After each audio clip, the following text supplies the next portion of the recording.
இதில் டிஜிட்டல் கோல்டுனா என்னன்னு பார்ப்போம். டிஜிட்டல் கோல்டுங்கிறது ஒன்றும் இல்லை. இப்போ நம்மக்கிட்ட இருக்க ஃபோன்பே, கூகுள் பே அந்த மாதிரி நிறைய ஆப்ஸ்லேயே நீங்கள் இன்வெஸ்ட் பண்ணுற மாதிரி ஆப்ஷன்ஸ் வந்தது. ஸோ நீங்கள் டெக்கோட டெவலப்மெண்ட்டுக்கு அப்புறம் நீங்கள் டிஜிட்டல் கோல்டை நீங்கள் ஒரு 1 கிளிக்லேயே பே பண்ணி வாங்கிக்க முடியும். ஈவன் ₹1 நீங்கள் உங்களோட இந்த டிஜிட்டல் கோல்டு வாங்குறத வந்துட்டு யூஸ் பண்ணிக்க முடியும் அப்படிங்கிறது மார்க்கெட்டில் இப்போ நிறைய அவைலபிள் இருக்குது. கேட்கவே நல்லா இருக்குல்ல. பட் ஆனால் இதில் இருக்க அட்வான்டேஜ் டிஸ்அட்வான்டேஜ் என்னென்னு பார்க்கலாம் வாங்க.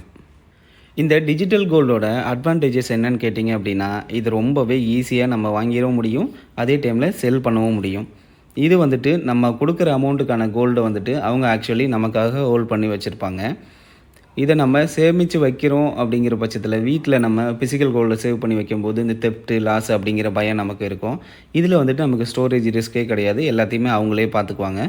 இது வந்துட்டு 24/7 நீங்கள் எப்போனாலும் பை பண்ண முடியும், இல்லை எப்போனாலும் நீங்கள் செல் பண்ணிக்கவும் முடியும்.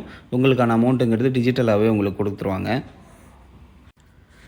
இந்த டிஜிட்டல் கோல்டோட டிஸ்அட்வான்டேஜஸ் என்னென்னு பார்த்தீங்க அப்படின்னா, இதில் உங்களுக்கு எந்த ஒரு இன்ட்ரெஸ்ட் மாதிரியோ இல்லை ரிட்டர்ன்ஸ் மாதிரியோ எதுவுமே வரப்போகிறது கிடையாது. உங்களுக்கு கோல்டு ரேட் இன்க்ரீஸ் ஆனால் உங்களோட மணியும் வந்துட்டு இன்க்ரீஸ் ஆகும். இது வந்து ஃபஸ்ட்டு. செகண்ட் வந்துட்டு பார்த்தீங்கன்னா, நீங்கள் வந்துட்டு ஸ்டோரேஜுக்குன்னு ஒரு அமௌண்ட்டு வந்துட்டு அவங்க உங்ககிட்ட சார்ஜஸாக பண்ணுவாங்க. இனிஷியலாக நீங்கள் பே பண்ண போகிறது கிடையாது. ஆனால் டெலிவரி எடுக்கும்போது பார்த்தீங்க அப்படின்னா, நீங்கள் 1 இயர் வந்துட்டு சம் அமௌண்ட்டு வந்துட்டு பே பண்ணியிருக்கீங்க. பே பண்ணி டெலிவரி எடுக்கும்போது சம் சார்ஜஸ் வந்துட்டு உங்களுக்கு ஸ்டோரேஜுக்காக அவங்க மேனேஜ்மெண்ட் சார்ஜஸாக வாங்குவாங்க.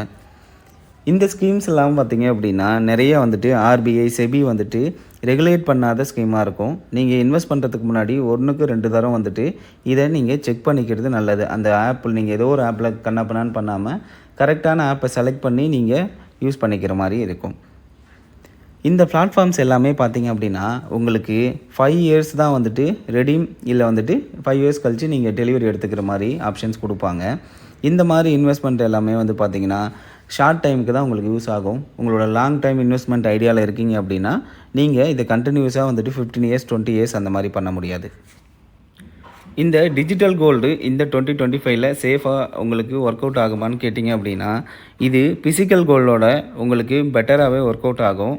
ஆனால் இதுதான் பெஸ்ட்டு அப்படிங்கிறது கிடையாது. ஏன்னா லாங் டைம் இன்வெஸ்ட்மெண்ட் பண்ணும்போது உங்களுக்கு இது கரெக்டான மெத்தட் கிடையாது. நீங்கள் இன்வெஸ்ட் பண்ணிக்கலாம், ஷார்ட் டைமாக இன்வெஸ்ட் பண்ணிட்டு வெளியில் எடுக்கிற மாதிரி இருக்கும், இல்லை ரீடீம் பண்ணிக்கிற மாதிரி தான் இருக்குமே தவிர, லாங் டைமுக்கு இதிலேயே இன்வெஸ்ட் பண்ணி நம்ம நெக்ஸ்ட் லெவலுக்கு நம்ம மணியை க்ரோ பண்ணோம் அப்படின்னா இது வந்துட்டு பெட்டர் ஆப்ஷன் கிடையாது.